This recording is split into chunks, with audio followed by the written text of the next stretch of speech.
आज का जो अपना टॉपिक है वह है ली चैटलियर प्रिंसिपल। तो देखिए, ली चैटलियर प्रिंसिपल इक्विलिब्रियम स्टेट के बारे में बताता है कि जब भी इक्विलिब्रियम डिस्टर्ब हो जाता है किसी भी कंडीशन को चेंज करने से, तो उस इक्विलिब्रियम को वापस वो पाने के लिए क्या करता है, काउंटरैक्ट करता है उस चेंज को। तो डेफिनेशन देखिए, states that if a dynamic equilibrium is disturbed by changing the conditions कौन सी हो सकती हैं, टेम्परेचर, प्रेशर, इनर्ट केस, ठीक है, और कॉन्सेंट्रेशन, ये सारी की सारी कंडीशंस हैं।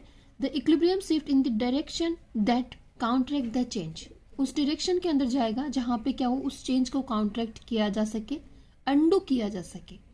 ओके, तो देखिए, कोई भी रिएक्शन को अपन जब इक्विलिब्रियम में लिखते हैं तो A प्लस बी, ये इक्विलिब्रियम का साइन होता है, इससे C प्लस डी कोई भी प्रोडक्ट का फॉर्मेशन हो रहा है।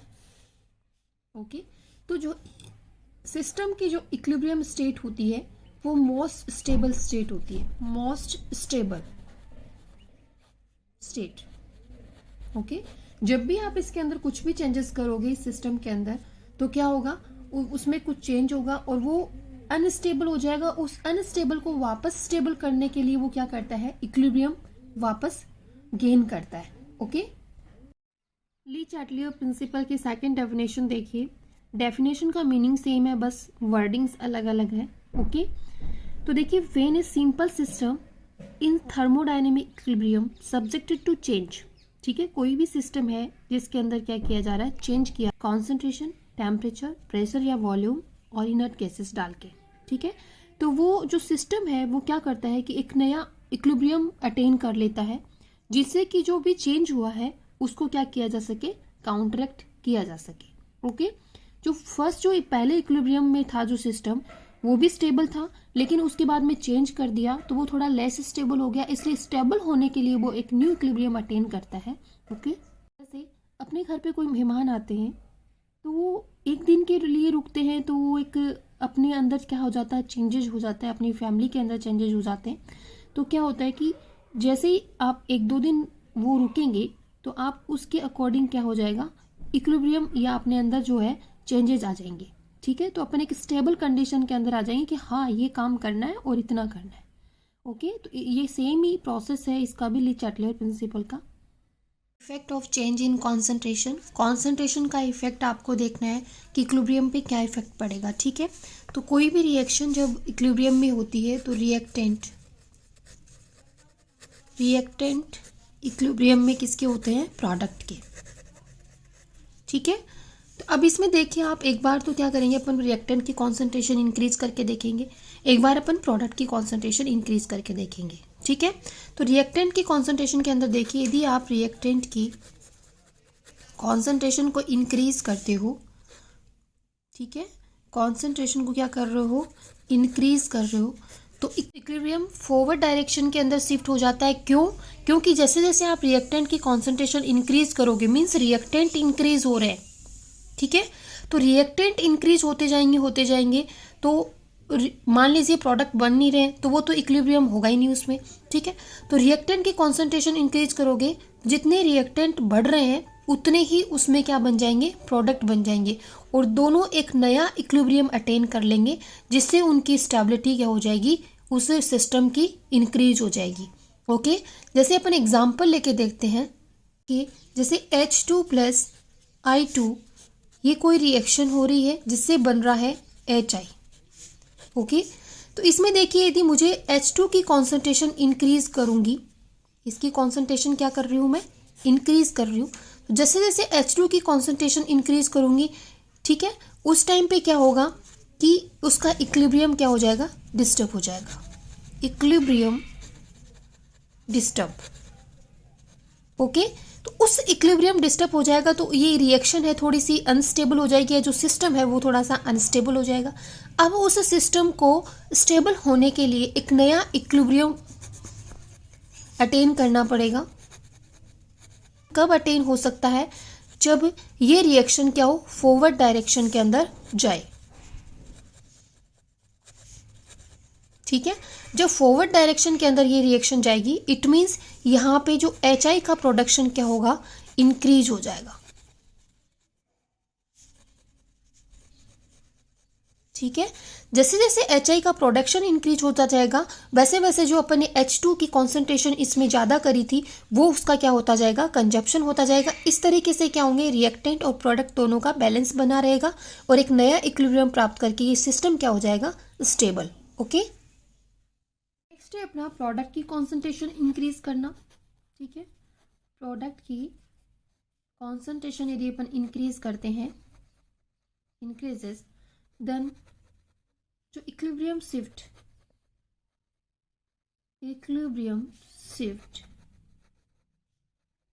इन बैकवर्ड डायरेक्शन।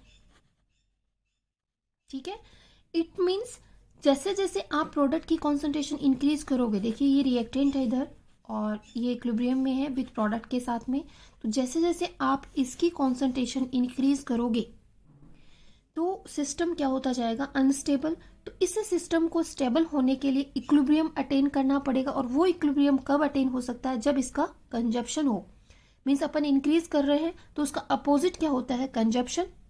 तो जैसे जैसे इसका कंजप्शन होगा वैसे वैसे क्या हो जाएगा, सिस्टम में एक नया इक्विलिब्रियम आ जाएगा और उस नए इक्विलिब्रियम से सिस्टम है वो अपना क्या हो जाएगा, स्टेबल। तो देखिए एग्जाम्पल से अपन देखते हैं, इसको समझते हैं। जैसे कोई रिएक्शन है 2SO2 प्लस O2 से फॉर्मेशन हो रहा है 2SO3 का। ठीक है, यहाँ पे अपने को SO3 की कॉन्सेंट्रेशन इंक्रीज करनी है। जैसे जैसे आप SO3 की कॉन्सेंट्रेशन इंक्रीज करोगे वैसे वैसे क्या होगा, जो इक्विलिब्रियम है, इक्विलिब्रियम वो शिफ्ट किस में होता है, जब अपन प्रोडक्ट की कॉन्सेंट्रेशन इंक्रीज करते हैं तब बैकवर्ड डायरेक्शन के अंदर। ठीक है, क्यों, क्योंकि उस टाइम पे क्या होता है कि प्रोडक्ट की कॉन्सेंट्रेशन इंक्रीज हो रखी होती है और उसको कंजप्शन करना जरूरी हो जाता है न्यू इक्विलिब्रियम अटेन करने के लिए। तो कंजप्शन कब होगा, जब बैकवर्ड रिएक्शन होगी, मीन्स रिएक्टेंट का फॉर्मेशन होगा। ठीक है, इट मीन्स जब आप SO3 की कॉन्सेंट्रेशन इंक्रीज करोगे तो यहाँ पे किसका प्रोडक्शन ज़्यादा होगा, SO2 एंड O2 का जो प्रोडक्शन है वो क्या होगा, इंक्रीज हो जाएगा, इंक्रीजेस। ठीक है, जिससे क्या होता है कि न्यू इक्विलिब्रियम अटेन हो जाता है और सिस्टम है वो क्या हो जाता है, स्टेबल हो जाता है। इफेक्ट है वो है effect of change in pressure. तो प्रेशर का इफेक्ट 3 टाइप्स की रिएक्शन पे पड़ता है। कैसे पड़ता है वो देखिए, टाइप ऑफ रिएक्शन, और टाइप ऑफ रिएक्शन के अंदर अपन देखेंगे डेल्टा NG के बेस पे। तो डेल्टा NG मीन्स प्रोडक्ट के मोल माइनस रिएक्टेंट के मोल, और वो भी कौन से, गैसेस मोल। यदि वो 0 है उस टाइप की रिएक्शन। नेक्स्ट है delta NG is greater than 0। Okay, और नेक्स्ट जो है अपना delta NG is less than 0। ठीक है, जब डेल्टा NG की वैल्यू जिस रिएक्शंस के लिए 0 होती है वहाँ पे प्रेशर का कोई इफेक्ट नहीं पड़ता है, means no effect of pressure. ठीक है, कोई इफेक्ट नहीं पड़ता है। नेक्स्ट है delta NG is greater than 0। Greater than 0 कब होगा, जब प्रोडक्ट के मोल क्या होंगे, रिएक्टेंट के मोल से ज़्यादा होंगे, वो भी कौन से, गैसेस मोल। तो ऐसी कंडीशन के अंदर जब अपन प्रेशर इंक्रीज करते हैं, ठीक है, तो जो इक्विलिब्रियम होता है, इक्विलिब्रियम शिफ्ट इन बैकवर्ड डायरेक्शन।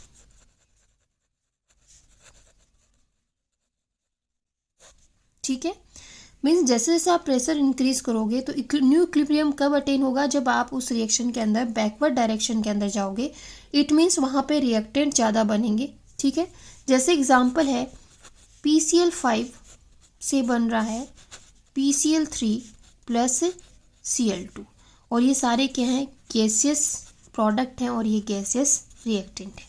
अब इस रिएक्शन के लिए आपको यदि कह दिया जाए कि इस रिएक्शन में यदि मैं प्रेशर जैसे ही आप प्रेशर इंक्रीज करोगे, और हमें पता है कि जैसे अपन इस रिएक्शन के अंदर प्रेशर इंक्रीज करते हैं तो जो इक्विलिब्रियम होता है वो बैकवर्ड डायरेक्शन के अंदर जाता है। इट मीन्स यहाँ पे PCl5 जो गैसेस मॉलिक्यूल है इसका प्रोडक्शन ज़्यादा होगा। ठीक है, ऐसे ही कंडीशन में यदि आप प्रेशर डिक्रीज करोगे तो इसके अपोजिट हो जाएगा। मीन्स जो इक्विलिब्रियम पहले बैकवर्ड जा रहा था तो अब वो इक्विलिब्रियम किधर जाएगा, फॉरवर्ड। इट मीन्स इस कंडीशन में क्या होगा, PCl3 एंड Cl2 का फॉर्मेशन क्या होगा, ज़्यादा होगा, मीन्स इनका प्रोडक्शन मैक्सिमम होगा। ठीक है, तो ऐसे क्वेश्चंस एग्जाम में पूछे जाते हैं। किस टाइप की रिएक्शन है, delta N G equals to greater than 0 type की रिएक्शन है, जिसके अंदर देखिए ये दो रिएक्टेंट जो प्रोडक्ट के जो मॉलिक्यूल्स हैं उनके 2 मोल हैं और माइनस रिएक्टेंट का 1 है, मीन्स पॉजिटिव आएगा, ग्रेटर देन 0 आएगा। नेक्स्ट जो रिएक्शन का टाइप है वो है delta N G is less than 0। ठीक है, लेस देन 0 मीन्स इस रिएक्शन के टाइप में क्या करेंगे, जब अपन प्रेशर इंक्रीज करेंगे, इंक्रीजेस, तो जो इक्विलिब्रियम है, equilibrium shift in forward direction.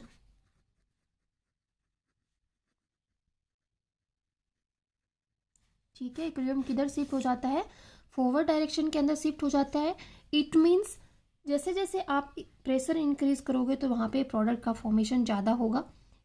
तो रिएक्शन देखिए, एग्जांपल देखिए, जैसे CO प्लस 3H2, ठीक है, ये सारे के सारे गैसेस हैं, ये इक्विलिब्रियम में है CH4 प्लस H2, ये भी गैसेस है, ये भी गैसेस है, ये भी गैसेस है और ये भी गैसेस है। तो देखिए 2 में से यदि 4 जाते हैं तो माइनस के बचते हैं, मीन्स लेस देन 0 रहेगा डेल्टा एन जी की वैल्यू। तो इसमें देखिए जैसे जैसे आप प्रेशर इंक्रीज करोगे, ठीक है, वैसे वैसे क्या होगा, जो अपना इक्विलिब्रियम है वो शिफ्ट हो रहा है फॉरवर्ड डायरेक्शन के अंदर। इट मीन्स यहाँ पे किसका प्रोडक्शन ज़्यादा होगा, CH4 एंड H2O का प्रोडक्शन क्या होगा, ज़्यादा होगा। ठीक है, ऐसे ही यदि आपने प्रेशर डिक्रीज किया तो जो इक्विलिब्रियम है वो शिफ्ट होगा बैकवर्ड डायरेक्शन के अंदर। तो ऐसी कंडीशन के अंदर CO और 3H2 है, इनका प्रोडक्शन क्या होगा, ज़्यादा होगा।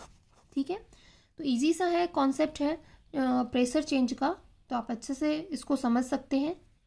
नेक्स्ट जो इफेक्ट पढ़ेंगे वो है effect of temperature on equilibrium. Okay, तो टेम्परेचर का इफेक्ट किस तरीके से पड़ता है वो देखिए। जब टेम्परेचर को इंक्रीज किया जाता है, ठीक है, तो equilibrium shift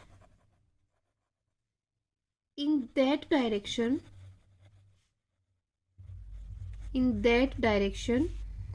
which proceed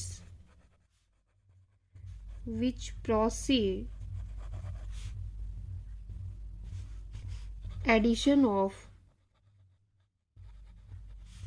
heat। Okay, तो इक्विलिब्रियम उस डायरेक्शन के अंदर शिफ्ट होगा जिधर क्या हो रही है, एडिशन ऑफ हीट उस रिएक्शन के अंदर हो रहा है। तो जो रिएक्शन होती है वो हम सब जानते हैं कि रिएक्शन 2 टाइप की होती है। एक होती है एक्सोथर्मिक रिएक्शन, ओके, और सेकंड जो रिएक्शन है वो है एंडोथर्मिक रिएक्शन। तो एंडोथर्मिक रिएक्शन के लिए डेल्टा H की जो वैल्यू होती है वो होती है पॉजिटिव, और एक्सोथर्मिक जो रिएक्शंस होती है उनके लिए होती है डेल्टा H की वैल्यू नेगेटिव। ओके, अब देखिए कोई भी रिएक्शन, जैसे मान लीजिए A प्लस बी से बन रहा है और ये इक्विलिब्रियम में है, C प्लस डी का फॉर्मेशन हो रहा है, और मान लीजिए ये अपनी जो रिएक्शन है वो है delta H equals to positive आपको दे रखा है। इट मीन्स ये जो इक्विलिब्रियम रिएक्शन है ये कौन सी रिएक्शन हो गई, एंडोथर्मिक रिएक्शन हो गई। और एंडोथर्मिक रिएक्शन के अंदर अपन एडिशन ऑफ हीट करते हैं। इट मीन्स डेल्टा H किधर की तरफ अपन ऐड करेंगे, तो डेल्टा H या एनर्जी मान सकते हो या हीट मान सकते हो। तो A plus B plus delta H, और ये इक्विलिब्रियम साइन हो गया C प्लस डी। तो टेम्परेचर जब इंक्रीज करते हैं तो हमने एक स्टेटमेंट लिखा है कि equilibrium shift in that direction which proceeds addition of heat. Okay, तो यहाँ पे देखिए जो फॉरवर्ड रिएक्शन है वहां पे अपने को दिखाई दे रहा है कि हीट को क्या कर रहे हैं, एडिशन कर रहे हैं। इट मीन्स ये रिएक्शन किधर जाएगी, फॉरवर्ड रिएक्शन होगी। ठीक है, और फॉरवर्ड रिएक्शन का मतलब प्रोडक्ट का फॉर्मेशन ज्यादा होगा। ठीक है, प्रोडक्ट फॉर्मेशन इंक्रीजेस, या क्या कह सकते हैं कि जो C और D जो प्रोडक्ट हैं उनका प्रोडक्शन क्या होगा, इंक्रीज होगा। ओके, ऐसे ही एक एग्जाम्पल और रहते हैं, A प्लस बी से C प्लस डी का फॉर्मेशन हो रहा है। इसके लिए डेल्टा H की वैल्यू है वो आपको नेगेटिव दी हुई है। इट मीन्स ये जो रिएक्शन है वो कौन सी रिएक्शन है, एंडोथर्मिक रिएक्शन है। ओके, तो जब एंडोथर्मिक रिएक्शन होती है तो हीट रिलीज होती है। It means A plus B से C प्लस डी का फॉर्मेशन हो रहा है, इसके साथ में क्या हो रही है, हीट रिलीज हो रही है। इस तरीके से लिखेंगे। तो अब देखिए इसमें एडिशन ऑफ हीट आपको किधर दिखाई दे रहा है, बैकवर्ड डायरेक्शन के अंदर आपको एडिशन ऑफ हीट दिखाई दे रहा है। इट मीन्स ऐसी कंडीशन के अंदर जो इक्विलिब्रियम शिफ्ट होगा वो किधर होगा, बैकवर्ड। ओके, इट मीन्स यहां पे रिएक्टेंट का फॉर्मेशन ज्यादा होगा। ओके, तो रिएक्टेंट का फॉर्मेशन ज्यादा होगा मीन्स ए और बी का प्रोडक्शन ज्यादा होगा। एग्जाम्पल देखिए, 2NO2 इक्विलिब्रियम में है N2O4 के साथ में, और इसके लिए डेल्टा H की जो वैल्यू दे रखी है वो है -57.2। ठीक है, अब देखिए इसमें आप जब टेम्परेचर डिक्रीज करते हो तब क्या होगा, इस तरीके से पूछा जाता है। तो देखिए कैसे आपको इसको सॉल्व करना है। तो अपन ने एक स्टेटमेंट पढ़ा है कि जब टेम्परेचर इंक्रीज करते हैं, ये स्टेटमेंट आप हमेशा ध्यान रखना टेम्परेचर के इफेक्ट में। जब आप टेम्परेचर इंक्रीज करते हो तो reaction proceeds in that direction which have addition of heat. Okay, जिधर आपको एडिशन ऑफ हीट दिखाई देता है उसकी डायरेक्शन में क्या होगा, वो रिएक्शन होगी। मीन्स देखिए अब ये आपको रिएक्शन दी हुई है और आपको डेल्टा H की वैल्यू दे रखी है, इसका मतलब ये रिएक्शन है वो कैसी है, एक्सोथर्मिक रिएक्शन है। ठीक है, एक्सोथर्मिक रिएक्शन को अपन कैसे लिखते हैं, 2NO2 से N2O4 और यहाँ पे डेल्टा H क्या लिखते हैं, नेगेटिव।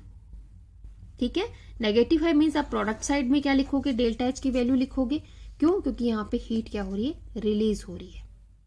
ठीक है, अब यहाँ पे टेम्परेचर इंक्रीज करते हैं तो अपन ने पढ़ा, और यहाँ पे क्या पूछा है, टेम्परेचर डिक्रीज मीन्स इसका अपोजिट क्या हो जाएगा, टेम्परेचर डिक्रीज के अंदर हो जाएगा। तो देखिए पहले टेम्परेचर इंक्रीज देख लेते हैं। जब टेम्परेचर को इंक्रीज करते हैं तो reaction proceeds in that direction which have addition of heat. Means देखिए एडिशन ऑफ हीट किधर दिखाई दे रहा है आपको, प्रोडक्ट साइड में। मीन्स ये जो रिएक्शन है वो किधर जाएगी, बैकवर्ड डायरेक्शन के अंदर। मीन्स यहाँ पे NO2 का फॉर्मेशन ज्यादा से ज्यादा होगा। इट मीन्स आपको टेस्ट ट्यूब में ब्राउन कलर या बीकर के अंदर आपको ब्राउन कलर ज्यादा दिखाई देगा। ठीक है, नेक्स्ट देखिए, जब टेम्परेचर इंक्रीज कर रहे हैं तो ऐसा हो रहा है, तो डिक्रीज करेंगे तो रिएक्शन है अपनी फॉरवर्ड डायरेक्शन के अंदर जाएगी, और जब फॉरवर्ड डायरेक्शन के अंदर जाएगी इट मीन्स N2O4 का फॉर्मेशन ज्यादा होगा। ठीक है, N2O4 का क्या होगा, प्रोडक्शन या फॉर्मेशन ज्यादा होगा। तो जो ब्राउन कलर है, ब्राउन कलर वो क्या हो जाएगा, डिसअपीयर। ठीक है, क्यों हो जाएगा, क्योंकि जो ब्राउन कलर है वो NO2 की वजह से हो रहा था, और अब रिएक्शन अपनी फॉरवर्ड डायरेक्शन के अंदर जा रही है तो NO2 का क्या हो रहा है, कंजप्शन हो रहा है, और किसका प्रोडक्शन हो रहा है, N2O4 का। तो कंजप्शन होगा तो ब्राउन कलर भी क्या हो जाएगा, डिसअपीयर हो जाएगा। ओके, नेक्स्ट एग्जांपल देखिए, N2 + 3H2 से 2NH3 का फॉर्मेशन है वो इक्विलिब्रियम में आपको दे रखा है। इसके लिए डेल्टा H की वैल्यू दे रखी है -92.38 किलोजूल पर मोल। ओके, इट मीन्स आपको माइनस में जब एनर्जी दे रखी है तो ये रिएक्शन कैसी है, एक्सोथर्मिक रिएक्शन। ठीक है, एक्सोथर्मिक रिएक्शन है मीन्स जो एनर्जी है एक्सोथर्मिक रिएक्शन के अंदर एनर्जी वो क्या होती है, रिलीज। तो इस रिएक्शन को अपन कैसे लिख सकते हैं, N2 + 3H2 केसेस मॉलिक्यूल्स हैं और 2NH3 plus delta H। It means यहाँ पे एनर्जी क्या हो रही है, रिलीज हो रही है, तब अपन प्रोडक्ट साइड में डेल्टा H की वैल्यू क्या करते हैं, ऐड करते हैं। ठीक है, अब ऐसी कंडीशन के अंदर आपको क्या पूछा है, टेम्परेचर का इफेक्ट पूछा है। तो आपको देखना है कि टेम्परेचर इंक्रीज करेंगे तो क्या होगा और टेम्परेचर डिक्रीज करेंगे तो क्या होगा। तो सबसे पहले देखिए, जब टेम्परेचर को इंक्रीज करते हैं तो रिएक्शन उस साइड में जाती है जिधर क्या हो, एडिशन ऑफ हीट आपको दिखाई देता हो। इट मीन्स देखिए, जब इसमें आपको एक्सोथर्मिक रिएक्शन दी हुई है और इसमें क्या है, बैकवर्ड डायरेक्शन के अंदर क्या जाएगी, इक्विलिब्रियम। तो इक्विलिब्रियम किधर शिफ्ट हो जाएगा, equilibrium shift in that direction which have addition of heat. Okay, means जिधर आपको एडिशन ऑफ हीट दिखाई देता है, मीन्स आपको देखिए ये प्रोडक्ट साइड है और यहाँ पे एडिशन ऑफ हीट दिखाई दे रहा है। इट मीन्स ये रिएक्शन है वो किधर जाएगी, बैकवर्ड डायरेक्शन के अंदर। और जब बैकवर्ड डायरेक्शन के अंदर जाएगी तो क्या होगा, बैकवर्ड डायरेक्शन के अंदर इक्विलिब्रियम शिफ्ट हो जाएगा। इट मीन्स अपने पास में जो N2 है एंड जो H2 है, इसका प्रोडक्शन क्या होगा, ज्यादा। ठीक है, इनका प्रोडक्शन क्या हो जाएगा, इंक्रीज होगा। ओके, नेक्स्ट देखिए, टेम्परेचर जब आप डिक्रीज करोगे तो जो रिएक्शन है वो किधर जाएगी, फॉरवर्ड डायरेक्शन के अंदर।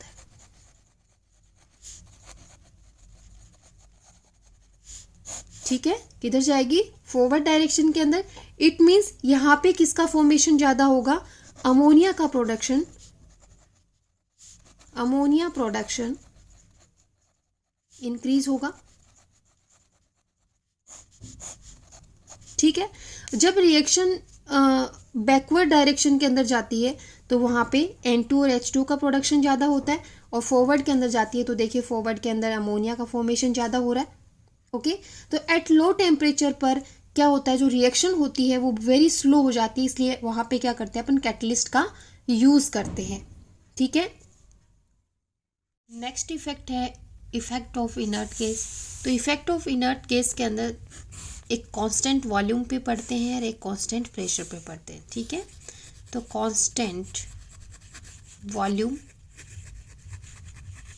और दूसरा है कांस्टेंट प्रेशर। ओके, तो कांस्टेंट वॉल्यूम पर इनर्ट गैस का कोई इफेक्ट नहीं पड़ता है, नो इफेक्ट। ओके, और एट कांस्टेंट प्रेशर पर equilibrium shift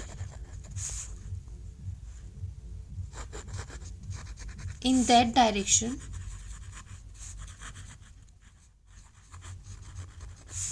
which have more number of moles,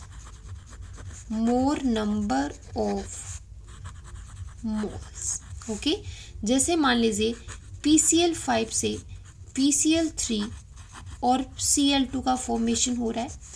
ठीक है, इस पे आपको एट कांस्टेंट प्रेशर पे क्या देखना है, इनर्ट गैस का इफेक्ट देखना है। ठीक है, तो रिएक्शन उस डायरेक्शन के अंदर जाएगी जिधर नंबर ऑफ मोल्स क्या हो, गैसेस मोल्स क्या हो, ज्यादा हो। तो देखिए इसमें प्रोडक्ट के अंदर गैसेस मोल 2 हैं और रिएक्टेंट के अंदर ओनली 1 है। इट मीन्स यहाँ पे जो रिएक्शन है, रिएक्शन फॉरवर्ड डायरेक्शन के अंदर होगी। इट मीन्स यहाँ पे PCl3 एंड Cl2 का प्रोडक्शन क्या होगा, ज्यादा होगा। ठीक है, तो ये रिएक्शन टू रिएक्शन वेरी करता है कि जो इक्विलिब्रियम है वो किस साइड में शिफ्ट होगा, जिधर नंबर ऑफ मोल्स ज़्यादा होंगे उधर शिफ्ट हो जाएगा, चाहे वो रिएक्टेंट साइड हो या प्रोडक्ट साइड हो, या क्या कह सकते हैं फॉरवर्ड हो या बैकवर्ड हो।